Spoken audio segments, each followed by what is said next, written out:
Мы живем в Республике Башкортостан и хотим рассказать вам о юрте, традиционном жилище древних башкир. Юрта – очень удобное жилище. Она легкая, прочная, устойчива при ветрах, сохраняет тепло в стужу и прохладу в жару.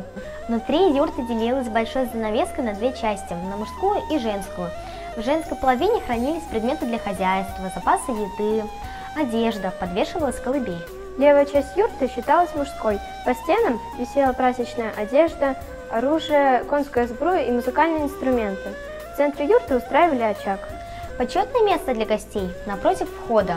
Здесь же располагался большой деревянный сундук на специальной подставке. Чем выше стопка подушек на сундуке, тем богаче юрта. Для башкир юрта являлась центром мироздания на земле. Именно в ней начинался и заканчивался путь жителей степей. Пол символизировал землю, внутреннее пространство – воздух, отверстие для выхода дыма – солнце.